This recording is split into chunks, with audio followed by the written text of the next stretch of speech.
The turning point is never an end. It is the beginning of who you choose to become. My name is Titilope Owolabi. And I am Robin Emmanuel Oluwafemi. You can call me Real to save the stress. And that's what I love that quote. The turning point is never the end, but it's the beginning of who you choose to become. And this is what is going to lead us to another fantastic, interesting life experience story. It's just all about, inspiring the general populace. So from our last conversation, after you have spent the whole years in redemption camp, thank God that you met Papa. 2 weeks. Someone would have gone crazy. I was going to ask you in the last episode that why did you choose to go to redemption camp? I know you are a Christian, but at that point, do you think I will get something in this camp, or you are just a believer of Christ and you know that God, or was it God that directed you there? What was the directive like? I'm just saying, because somebody might be going through something similar and maybe they need to go to church. Might not be redeemed camp, might be their own camp, or just talk to God. Okay, I've been a Christian all my life. Good. I was born a CAC girl, and I love to pray. Even though in those years it wasn't just normal Christian thing. But then I would say that God led me. Now I told you that I left Lagos without knowing where I was going. You got to I got to Ibadan to realize that I was in Ibadan. Then I had to cross back, enter vehicle back to Lagos. So when I got to camp, that spirit just told me, calm down. Because if I had come to Lagos straight, probably I'll be going to Third Milan Bridge. Because there was nothing. It was as bad as I couldn't even buy 50 naira toilet roll to run my normal monthly flow. I was broke. Do you understand? It was so bad that, God forbid, you've been a banker at least, no matter the little amount they give us as salary, and with the business I'm doing, all the savings put together, somebody just... And at that time when money has great value. So when I got to the camp, the spirit said, come down. I came down, then trekked into the camp. I just went there to just abandon myself. For 2 weeks? For 2 weeks. How were you feeding? Feed? Is it feeding that is my problem now? No. You were not able to. I was just drinking water. I was just there. I've been, like I said, I was born in CAC. Fasting is part of our CAC. We did dry fasting and all that. And even the fasting was not fasting, it was just hunger strike. I was just there. But one thing I know I was doing is I would go to the altar. I would cry. I couldn't pray. Just cry. I would just be at the redemption camp altar. I would just be crying like, God, why? Why this? What do I do? Why do I, my parents? Do you understand? So going to the camp is just the directive of Holy Spirit. So do you believe in this quote that says challenges are product of testimony? Do you think if you even had that money that time, maybe something bad would have happened? Are you of that school of thought? Yes, I am. Yes. I believe that time, God used that time to give me a kind of stop for me to reflect. Fine. I am, now that I'm much grown and much experienced, everything that has happened to me in the past, that I see like somebody hurt me or somebody did something bad, I see like God used it to teach me because of where He was taking me to. My uncle that brought me to Lagos, I had my shares, I had experience there. Do you understand? Initially, I held it to me as a grievance, or you do not, but now I've released it because let it go. I've let it go because I now know that those times were God's teaching, God's training. God was training me because of where He was taking me to. So if somebody's outside there and then you're seeing these podcasts, you need to understand that it's not every time you are having such problem or problems that you have to always put the blame. It might be God that is teaching you something. And at the same time, I want to ask again, are you in that school of thought that 2 weeks you were at the camp, what if it was God's way to keep you for that 2 weeks? Yes. Maybe something would have happened, but He wants to keep you, and He needed that your ex-boyfriend, that if I catch him in real life after this podcast, that, you know, he needed him to dupe you so that something must bring you back to God. Yes, and he wants to keep you. Yes, I believe that. I am in that school of thought. Well, at that point, it wasn't like that. I was like, God was punishing me. I was just asking God, why? God, why me? I've been hardworking. I wanted to make my parents proud. A lot of people question God. And, why, but the funniest thing is that 2 weeks in camp, I met some people that came to pray. I remember one woman was in a wheelchair. And one day like that, I went to the altar to cry and pray or whatever, and I was coming back. And the woman called me. Arabini, what? Be going home, Banlole, Adura Etigba. I looked at her like this. Who is this one? Do you understand? How would you can't tell me, I wasn't waiting for me to meet with Daddy Gio. Like I said, I'm not a redeemed member. I'm not. I am a CSC born, even up to now. Do you understand? But I didn't go there to see Baba. But that morning, that particular morning, beautiful morning, I just woke up from the bench I was sleeping on and was just moving around. And he saw him and he said, and I went to me. I don't know why. Maybe it wasn't even him. Maybe God just used that picture to tell me that, okay, if you cannot believe people that have told you that you should go home, your prayer is answered. I didn't see the owner of this place. I mean, see the founder the general overseer. And okay, just told me beautiful. I mean, that was it. Everything is still a wonderful testimony, but I understand one thing very well, that when you are going through that challenge at that moment, you don't even know God is doing this, God is doing that, until we are having this conversation because you were able to scale through God. I mean, and that is why we are sharing this experience. So let's come back to the journey, this turning point, like you said from the beginning. Now, you said you went back, mommy sent you 10,000. You said you went back and eventually you had an academy that trained people. How did you start this again? How did you, because you were frying from the roadside? Yes, I was frying from the roadside. I had a small show glass. Okay. It wasn't roadside like that. It was closer to my shop. Okay. But my intention was not to have something by the roadside. My intention was to be baking for people, like I was doing it in the banking industry. But then now, story has changed.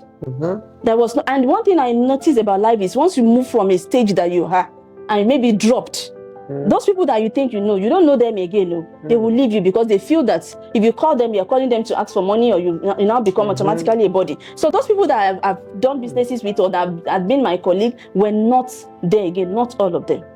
But majority of them were not there again. So I had to start again from the scratch. That was how I had to say, okay, let me start frying donuts and put it by the roadside. And as God will have it, you wouldn't believe that people with big cars coming from their offices, they will park in front of my shop and buy my donuts. Wow. And buy my meat pie. From the proceeds of what my mom gave me, I was doing 200 naira a job every day. So whenever I get the ajo, 6,000, I'll go and buy those things that I wanted to buy, that this boy that took my money did not allow me to buy. I was now doing it into 200 naira. I will now be doing it every month. Once I pack my 6,000 naira ajo, okay, what I want to buy this month is over. What I want to buy this month is, that was how I got that shop. By the time that year it was a year in that shop was already filled. And people should start coming. It's a slow and steady. Yes, slow and steady. Those people will now bring their child. We know somewhere that they make cake, and it was from one student. From one student, I noticed there were two, and there was a time that I will be coming to my shop. If once I get to my shop like this, the entrance of my shop, my heart will break like, because my students were plenty. At some point, I had to make them do morning and evening. If 10 people will come in the morning, and then the remaining people. How much were you collecting? It was 20,000, 30,000 naira that I was collecting from them. Per month or throughout the training? For the training, for the session of the training, 3 months. 3 months. Yes, if you want to do 6 months, I've always had structure in my business. So, but they were plenty, to the extent that one particular woman came to meet me and asked me, I should take her to where I went to. That's Baba. I did that thing for me. Taking her to but she has been in that shop doing tailoring for years. No students, according to the woman. I should please. I said, I did not go to any Baba now. Okay, you want to meet Baba? Go to camp. Say which camp? Now so you now go they lie. Now so you now go. But me, I tell her that is my secret. If you want to know, I went to pray. In fact, I did not even go to, like I said, I just sold myself somewhere, and as God will have it, boom. Do you understand? So coming to logistics, I did that for a while. In the process of it, I got married. And in the midst of the marriage, another kiosk started. The kiosk the marriage was a bit smooth, but at some point, it wasn't working again. I was sick, terribly sick. I couldn't pay for the shop rent. We couldn't pay for the house rent. At some point in that Bagada Sayeworo too, I got an opening in one hotel, Tambukun Guest Hotel. I don't know if Mama is still alive. God bless her soul. I went to meet her. I want to manage your hotel restaurants. I learned catering, blah, blah, like that. And Mama said, I'm not going to pay you anything. No, she's at then, that Mama was 80 years. I'm not going to pay you anything, no, but you can come and use it. I started using it. I will cook for the lodgers. From there, I was cooking for other people. Because at some point, I couldn't pay for my shop rent again. That shop that I was frying by the roadside. So my up and down has been so, Eventually, I got sick, very sick. And then I lost my marriage. I lost everything again. Before I lost my marriage, at that restaurant, there are some bankers that works with big banks like First Bank, Access Bank, that comes to lodge in that hotel because their family are not in Lagos. So I remember one time like that, one of them, Mr. Atiba, God bless your soul, he's a pastor in Redeem. He called me one day because whenever they come back from work at night, they put food in my fridge for me to microwave for them to eat. You know how these bankers, bachelor now, they are not bachelors, they have families. So this man, I said, there's something in my office that they want to do. They need a caterer that will be cooking for us at First Bank, Igomu. I should put in my proposal. He said, how am I going to do it? He taught me, or he put me through on how to do it. And I believe that he did some influencing for me. And I was shortlisted. And I started cooking at First Bank, Igomu. It's a big branch, but it's off and on thing. I'll do 1 month, another person will come and do the next month. So that's how we were rotating it. When I wanted to start this business, again, I do not have any money. Because I was really the one to source for food. And bank, you have to give them good and quality food. I had to go out again. What do I do? In the meantime, I'm married. I left my uncle's house already. I can't go back. Couldn't go back to my uncle's house. Do you understand? And this is me that I trekked from Oworo to Bariga to go and learn. I don't like disturbing people for money. What I just did was, I went around my area. People that sells rice, somebody that sells plantain, someone that sells pepper. I went to go and start begging them. There's this woman in my street. Ma, I noticed that you sell pepper. No, I noticed. I know that you sell pepper. You have to tell them your story. This is what I have to do. Can you help me get pepper? I will take it to where I want to cook. Once I cook and sell, I'll bring your money. I went to somebody that sells rice too. Fortunately for me, the woman that sells rice sells chicken. She sells ororo. So from her, I got all of those ones. Then there's this woman that fried roast bunny. Beside so you got plantain from her. I got plantain from her. So I will put those together. Rent a bus, take it to Igomu, and go and stay there for 1 month. We will sleep on the bare floor. And we'll cook. After the months, I will go back home. I will share their money to them, and I will get another thing. That was how that started. And I did that for almost a year. And in the process of that, I got another offer. I got from Stanbic, I got from Access Bank to cook for them. This is not just a story that is that simple. Before you can do for all of them, you have to. So I remember there was one, is it Access Bank or Stanbic Bank, that we have to cook from home. We have to go and take the water that we're going to be using to cook for them. We took it to, I don't know, Water Corporation or something. They tested the water. So it wasn't an easy journey. But I thank God for his guidance. and for the team that God has always given me. So that was how the journey of catering. But what stopped that catering thing was I now fell sick. I had multiple fibroids. You know, I was working with it, and I was bleeding non-stop. I was always fainting. Yes, this is my story. I was always fainting. So at some point, somebody that knows me, that knows my uncle, now went to tell my uncle that this your girl that you brought to Lagos, she's dying. Oh. My uncle at that time had already retired back to Ekiti. He came home and he came to Lagos, and it was like, okay, he called me, go back to your parents. That was how I had to go back to Ife, and that was the end of events and catering management, because I was in Ife in OAU Teaching Hospital for 4 months. I got to Ife with 9% blood in my body. The doctor was like, this girl, and my mom saw me. The day she saw me, the day I came, my mom went into coma because I was gone. Wow. Very, very touching story. And I mean, I'm trying to be a strong guy. So I don't want to share tears. You know, this is not, I feel like you can put these stories together to shoot a movie, honestly speaking. Because, I mean, for one person, and in that process, I mean, they were lost, they were gained, lost, then finally go back to the roots, I mean, to Ile-Ife. Now, let's ask, before the end of this episode, I'm so interested in how, okay, by God's grace, you recovered, you got better. I'm sure your parents must have said a lot of things. Your uncle too would have talked. I mean, that can be personal, but how did you rejuvenate your energy? How do you find yourself back to the logistics world? I mean, that's a business I'm interested in knowing now. Okay, so coming into logistics business, like I said, it wasn't what I planned to do. After I was discharged from OAU Teaching Hospital, and my parents were like, what do you want to do? I tried to look for a job in Ife, honestly.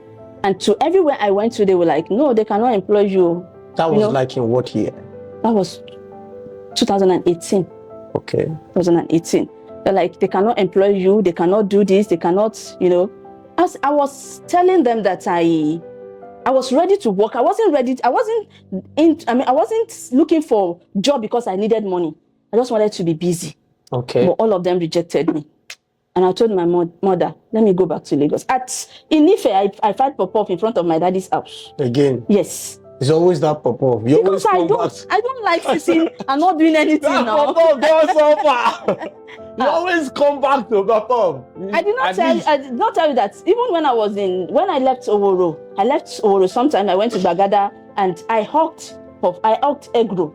There was a day with an egg roll bucket on my head and one in my hand. I was crossing the road. A car was in front of that GT Bank, Zenith Bank in Bagada. A car wanted to turn, and in a bit of him turning, he just hit my bucket. And the whole of egg roll, the one on my head, you know, you have something on your head, you have everything, you are between struggle, everything just pour on the road. And you know the unfortunate thing, one of my students that I trained was passing. Tsunayo. She looked at me and said, this cannot be Auntie Titi. She said, she moved closer to me and said, Auntie Titi. I said, yes, it's me. You are the one hawking? I said, yes, this is where I find myself. So it has always been in me to always wanted to get something done, to always want to sit down, not, you know, and that is it. And logistics, I was discharged, I came to Lagos, and boom, I had to send message to my group, Old Students Association, church. I'm back in Lagos and I need to work. The house that I came to was face me and face you, 18 rooms, 1 toilet, 1 bedroom. I have never in my life lived in that kind of house. 18 rooms, 1 toilet, 18 rooms, 18 rooms, 1 toilet, 1 bedroom. I've never in my life lived in that kind of a house. And I looked at it that these people who wake up early in the morning, Coco, or even if they are not listening to Coco, they are gossiping. This is not the kind of life I want. And the only thing that will make me not to be in that kind of life is for me to do something. And I just sent message to my group. Fortunately for me, my I would remember, you know, somebody just told me that someone told her about needing a staff that would help her stay in her shop. What do they do there? They needed a sales girl. Don't forget that I'm a graduate. Don't forget that I've been a CEO. I've run event management. And they now said they said somebody that is a sales girl. And guess what? They're going to pay the sales girl 15,000 naira. That was in 2019. And I told the lady, I am going to do it. My friend said, are you okay? I just said it just to say it though. I did not mean it like that. I wasn't, my friend was now feeling guilty. I said, I will do it. She said, you will do sales girl, 15,000. I said, yes. As I calculated my transport, Shasha, I was living in Shasha then. Shasha to Gowon Estate. Bike is 300 naira to and fro. For 6 days in a week, how much is that? I said that after my transportation, I'll still have 6,000 naira. I'm okay. Let me go and do it. I got to where I'm going to meet the person that wants to give me sales girl job. Fortunately for me, this is my turning point. I met with my ex-colleague that was working at Air France while I was a banker. We were in the same complex at NACO. She looked up, said, I couldn't remember her name. She couldn't remember mine. She just said, Oceanic Bank. And I said, Air France. Are you the one coming to do sales girl? I said, are you the one they said I should meet? Sit down. So my interview now turned to what happened. Why are you here? So that was how logistics started. And unfortunately, she's now in the logistics business, but that office is just her office where she manages her family. Like that's where her child comes to when they come from work. When they come from school. She just have an office for herself. Yes, her personal office. That was how logistics business started. Wow. Episode 3 has been so fantastic and just something that I enjoy every bit of what Titilope Owolabi had said. Now we have gotten to the turning point, but before we end this episode, there is always a theme. And then I would want Titilope Owolabi to tell us what is the theme of this 3rd episode. It is very significant for me and for you to know. It's a fantastic one. Now we've heard the turning point. She met somebody. That's why it's good to be good. I just imagine if you have bad attitude towards that lady that worked with Air France, what would have happened? Maybe she would have chased you and you guys wouldn't have had any opportunity to sit down to talk. So be good even when the world is showing you the bad side. Always be good because it will always come back to play out. So Titilope Owolabi, what is the theme for the 3rd episode? Okay, this was the moment I decided I wouldn't quit for anything. And that is where I am now. We're going higher. We are going higher. Not going back. So at that point, she decided she's not quitting. So that is the theme. Quitters never wins, and winners don't quit. My name is Robin Emmanuel Oluwafemi, and my oga at the top, Titilope Owolabi. We'll see you in the next episode. Bye. For now.